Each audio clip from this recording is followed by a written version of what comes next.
suffit. Je vous redis une Qu'ils fois. sachent que nous sommes des intellectuels. Vous avez parlé, on vous a écouté. Mais c'est quoi ces affaires-là? C'est pas des enfants qui viennent sur le plateau le dimanche. Je vous redis une fois. C'est des gens qui ont formé des magistrats, des médecins, des administrateurs civils. Vous êtes passés dans les sticks et autres. Mais vous donnez des instructions contre les professeurs des universités.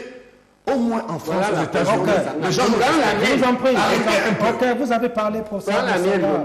Vous savez, votre attitude plaît tellement aujourd'hui aux téléspectateurs, parce qu'ils s'étonnent de ce que vous êtes devenu très ordonné sur les plateaux. Dans un monde où les mises en scène les plus sombres et choquantes des vies individuelles sont amplifiées dans l'arène publique, où la gravité des paroles se perd dans l'océan tumultueux des discours haineux envers diverses ethnies et communautés qui inondent nos flux d'actualité, alors que la visibilité et la propagation des contenus défient toute comparaison avec le passé, le cri de révolte du professeur Mesanga Nyamding contre le Conseil national de la communication semble-t-il être la seule réponse appropriée. Peut-on encore prétendre que les médias audiovisuels demeurent des bastions intouchables de liberté dans ce tourbillon d'opinions et des controverses?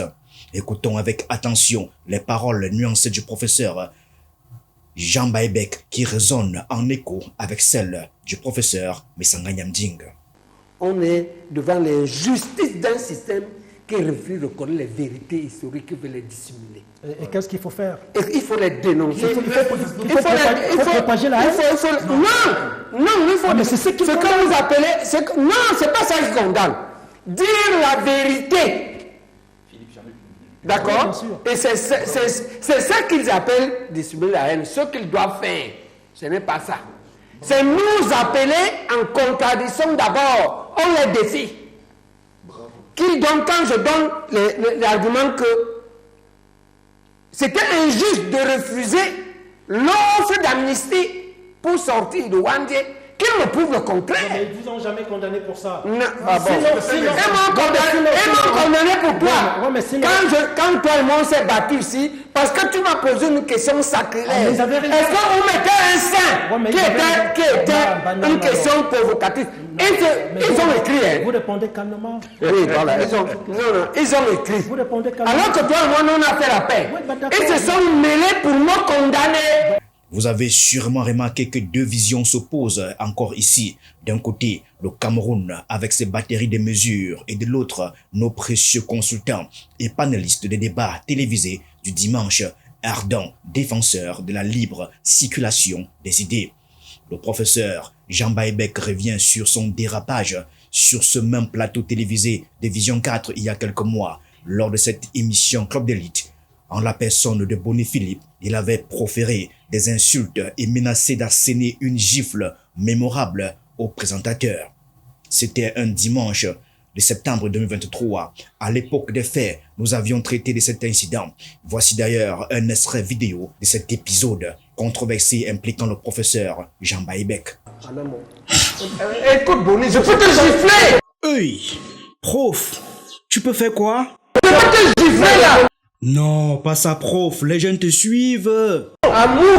Et qui est? Donc tu t'en fous alors? Chien.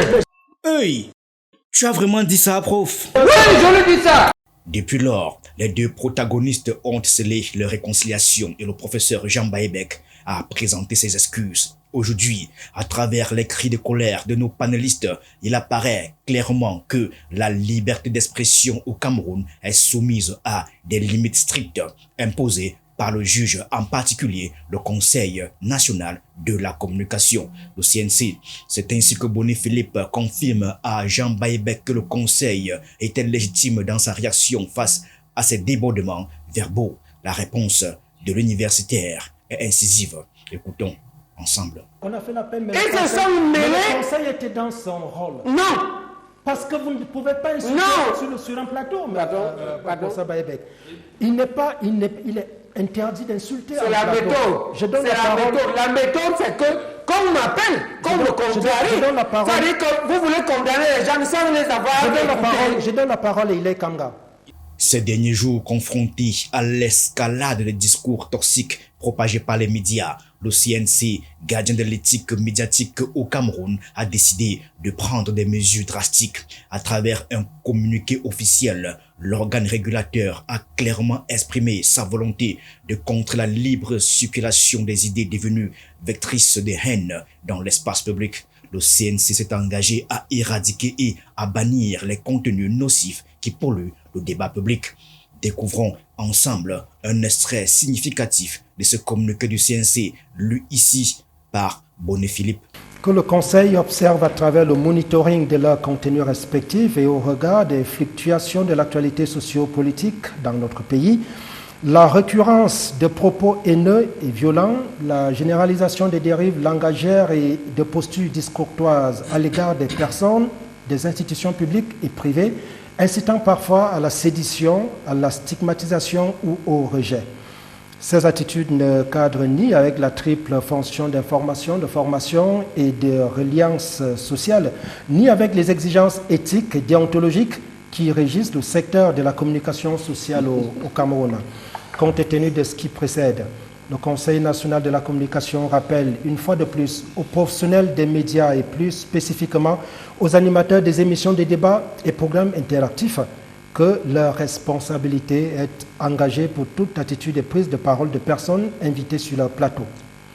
À cet effet, le Conseil national de la communication rappelle aux différents acteurs des médias concernés l'impérieux devoir d'un choix judicieux et conséquent des panélistes, ainsi que l'encadrement professionnel de leur programme afin d'éviter la prolifération de joutes langagières inappropriées et autres attitudes déconcertantes constitutives de dérives médiatiques et d'atteintes graves au bon ordre social.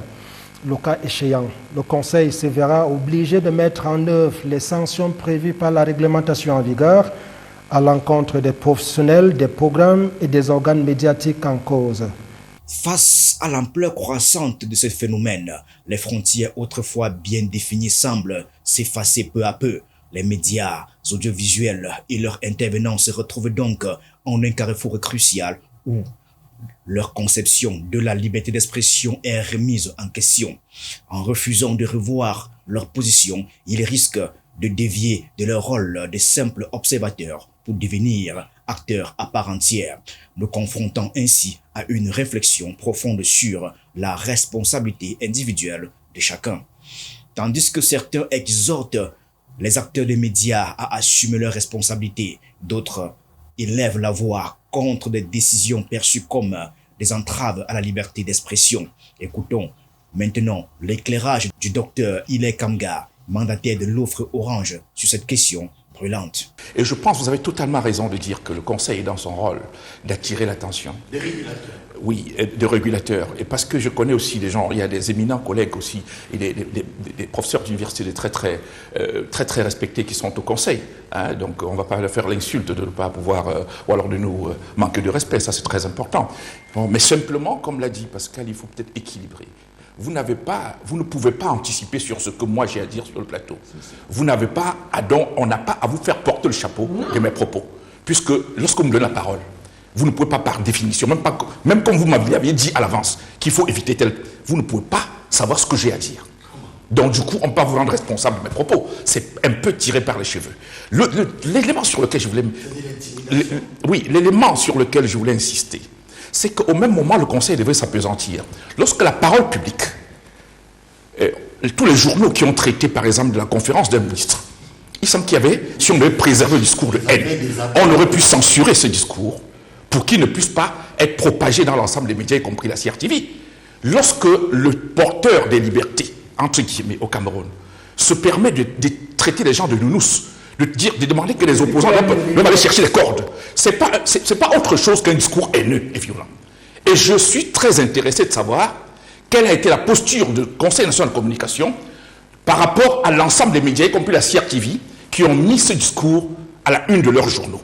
Parce que ce discours essentiellement haineux, tenu par un ministre de la République qui, de surcroît, a pour vocation de veiller sur nos libertés. Dans ses déclarations, Ile Kamga fait référence à un événement marquant impliquant le ministre de l'administration territoriale, Paul Atangandji. Ce dernier avait adopté un ton particulièrement incisif en s'attaquant publiquement au leader du MRC, Maurice Kamto, ainsi qu'à Cabral Libye, usant d'un langage peu conventionnel. Cette prise de position musclée du ministre de l'administration territoriale semble marquer le début d'une période tendue en prévision des prochaines élections qui s'annoncent déjà comme étant hautement disputées au Cameroun. Je voudrais répondre à celui qui a dit qu'il va mourir et les autres vont arranger le pays. D'abord, il n'a pas besoin d'attendre 2025 pour mourir. Il habite à Santa Barbara. Il peut aller au marché et tout, acheter une corde et se donner la voix tranquillement. Vous prenez le parti de quelqu'un, vous allez à l'Assemblée et vous dites que vous voulez devenir propriétaire de ce parti politique. Mais je vous pose là, nous avons les nounous dans nos maisons. Les nounous sont là pour garder les enfants. Donc vous voulez dire que la nounou va nous dire que c'est déjà mon enfant. La montée des tensions politiques et les échanges verbaux agressifs laissent présager un climat électoral des plus mouvementés. Cependant, il est crucial de ne pas perdre de vue la principale préoccupation soulignée dans le communiqué du Conseil national de la communication. Préserver le média audiovisuel en tant que l'un des espaces de liberté les plus précieux jamais conçus. D'un point de vue juridique, les instruments nécessaires pour poursuivre les responsables des médias sont déjà en place depuis longtemps. Le code pénal et la législation en vigueur condamnent, entre autres, l'apologie du terrorisme, l'incitation à la haine, à la violence ou à la discrimination, ainsi que les propos injurieux à caractère homophobe ou religieux. Les promoteurs des médias pourraient donc être tenus pour responsables lorsqu'ils permettent ces infractions à la loi. Selon Patrick Ondondo, cadre du RDPC, le Conseil national de la communication a raison dans l'ensemble. Malgré quelques exceptions, il est important de prêter une oreille attentive à son analyse pour mieux comprendre les enjeux actuels liés aux médias et à la liberté d'expression. Les problèmes de liberté ou d'expression, de la liberté ou d'expression de la démocratie, ce sont des problèmes qui fondent l'essence même de la démocratie dans un pays. Il est important de laisser que, n'est-ce pas, la démocratie puisse s'exprimer. Le Conseil national de la communication a raison. J'ai, dans mon livre « Paul Biya, l'architecte de la démocratie », j'ai traité effectivement des interventions du Conseil national. Leurs interventions peuvent être beaucoup plus efficaces a posteriori et non a priori. C'est-à-dire qu'à priori, il faut laisser la possibilité aux intellectuels que nous sommes. Et qu'est-ce qu'ils en savent? Oui, de parler, vous comprenez un peu. Mais maintenant, s'il y a exagération, que le Conseil s'occupe de ça, convoque ou traduit ou interdit de parole. Vous comprenez? Là, le travail sera beaucoup plus efficace. Je crois que c'est des choses qu'il faut proposer, n'est-ce pas, au Conseil national de la communication. Il faut laisser l'expression libre de la démocratie parce que le Cameroun ne peut plus reculer.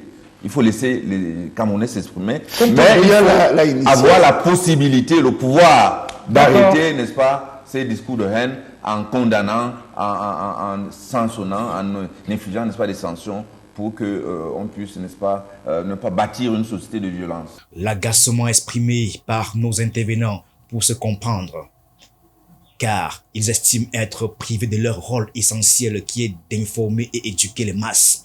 De nombreux Camerounais sont fidèles au rendez-vous devant leur télévision chaque dimanche pour suivre les multiples débats sur l'actualité du pays.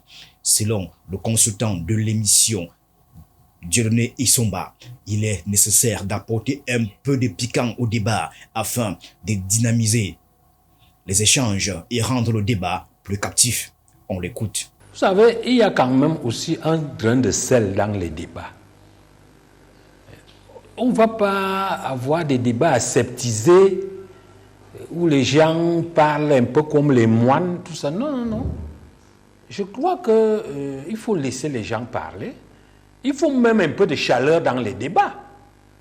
Puisque quand les débats sont trop polis et autres, ça n'intéresse personne. Absolument. Donc je crois que c'est quand même... Vous avez raison, Dieudonné Isomba.